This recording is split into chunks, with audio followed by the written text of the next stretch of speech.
Assalamualaikum warahmatullahi wabarakatuh. Perkenalkan, nama saya Uswatun Hasanah. Saya mahasiswa dari Universitas Islam Kiai Ahmad Muzaki Syah, Jember. Pada kesempatan saat ini, saya akan menjelaskan tentang dasar Qur'ani, ilmu kalam, dan sejarah kemunculannya. Bagi umat Muslim, ilmu kalam merupakan sesuatu yang sudah tidak asing lagi. Sebab hampir di setiap lembaga pendidikan Islam, ilmu kalam ini sering dipelajari, baik dari jenjang madrasah ibtidaiyah, madrasah sanawiyah, madrasah aliyah, bahkan sampai perguruan tinggi Islam sekalipun masih mempelajari ilmu kalam ini. Ilmu kalam atau biasa yang dikenal secara luas sebagai teologi Islam merupakan sebuah cabang ilmu yang mengkaji tentang nama-nama Allah dan perbuatan-perbuatan Allah, baik sifat wajib, jaiz maupun yang mustahilnya. Juga mempelajari sifat yang sama terhadap Rasulullah. Akan tetapi, konsentrasi penuh kajian ilmu kalam ini terletak pada bagaimana memahaminya secara logika.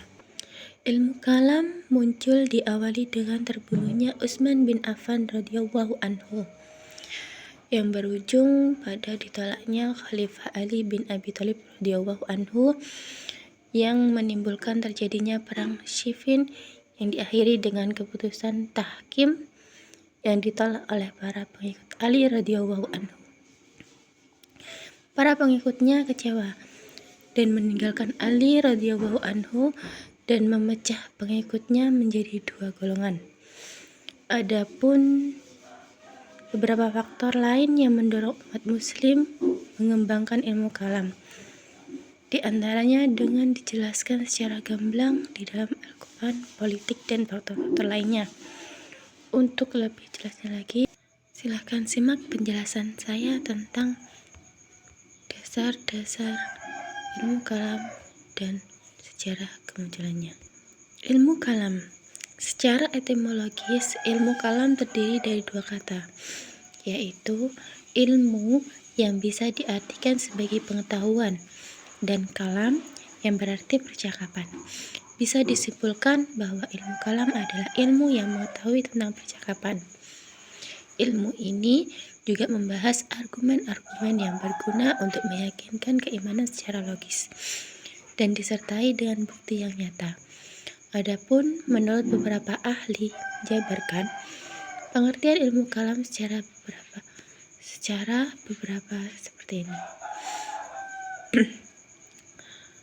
Menurut Abdul Razik, ilmu kalam merupakan ilmu yang berkaitan dengan kaidah iman yang dibangun dengan argumentasi rasional.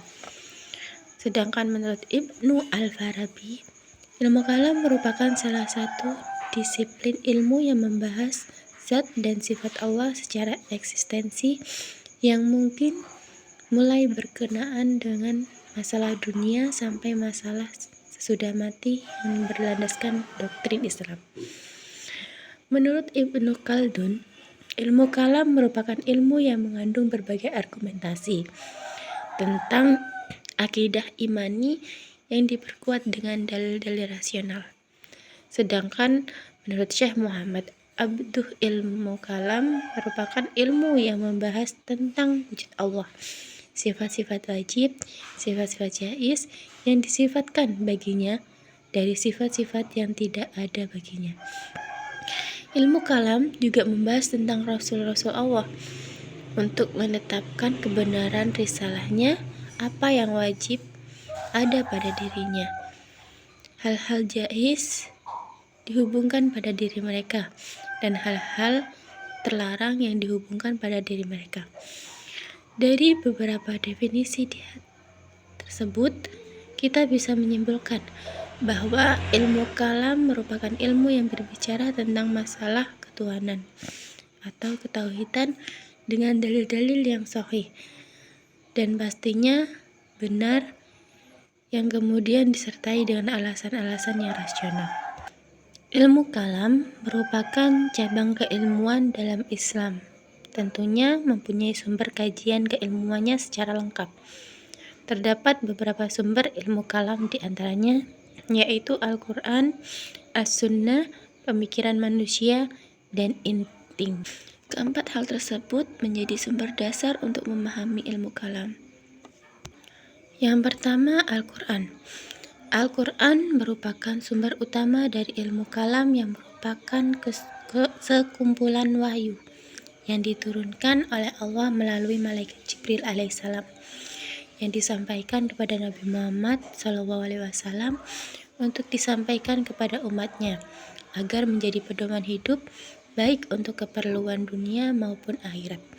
Adapun Al-Quran dalam beberapa tempat menyinggung masalah ketuhanan yang merupakan kajian dari ilmu kalam. Ada beberapa firman Allah yang menyinggung masalah ilmu kalam agar dapat dipelajari oleh seluruh umat muslim. Yang pertama, firman Allah dalam Al-Quran surah Al-Ikhlas menyatakan, yang artinya, katakanlah dialah Allah yang Maha Esa. Allah adalah Tuhan tempat manusia bergantung.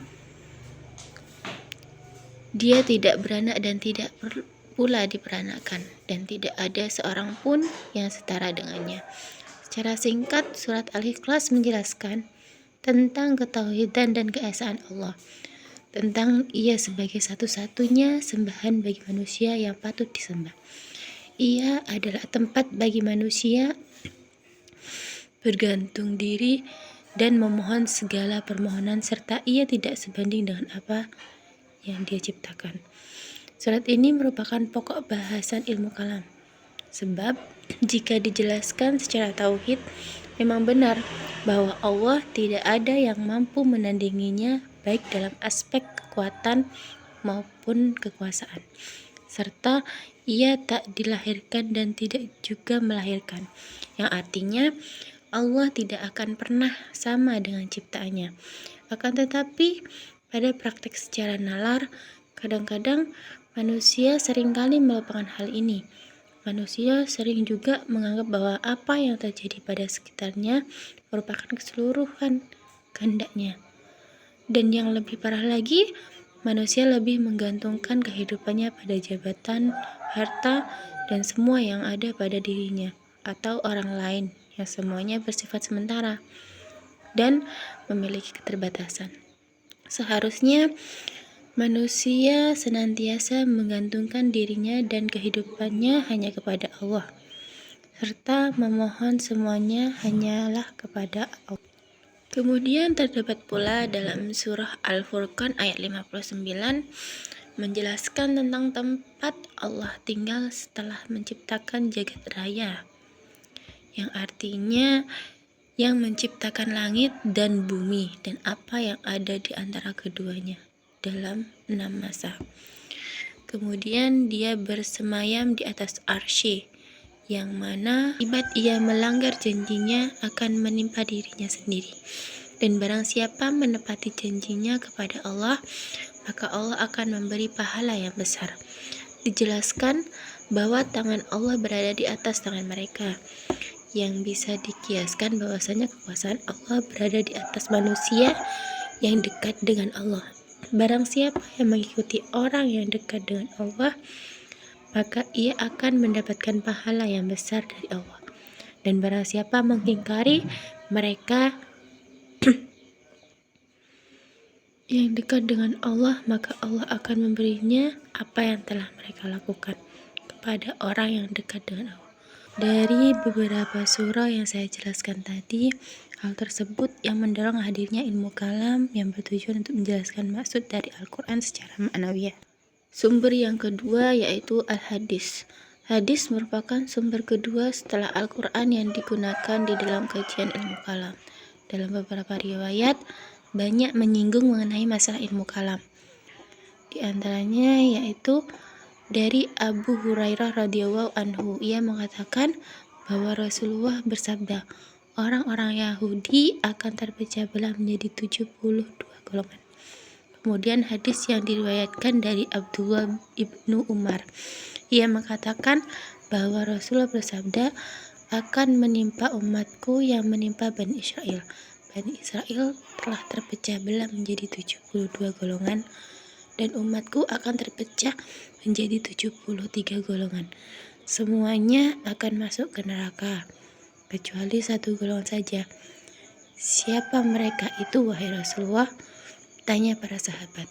Rasulullah menjawab, mereka adalah yang mengikuti jejakku dan sahabat-sahabatku.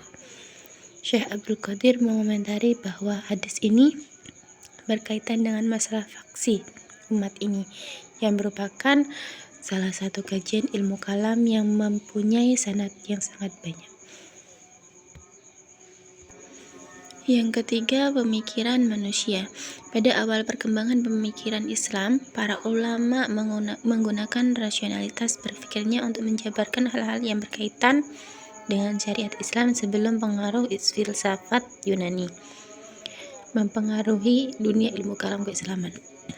Hal demikian tentunya berkaitan dengan ayat-ayat mutasybah atau ayat yang samar maksudnya, dan memerlukan penjelasan secara logis dengan menggunakan analisis rasional agar bisa dipahami maksudnya.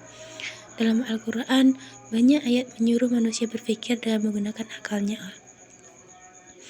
Oleh karenanya, jika umat muslim ingin lebih mendalami ajaran agama Islam, tentunya umat muslim perlu untuk berpikir secara rasional dan logis, agar apa yang telah diperintahkan Allah bisa dipahami dengan begitu jelas.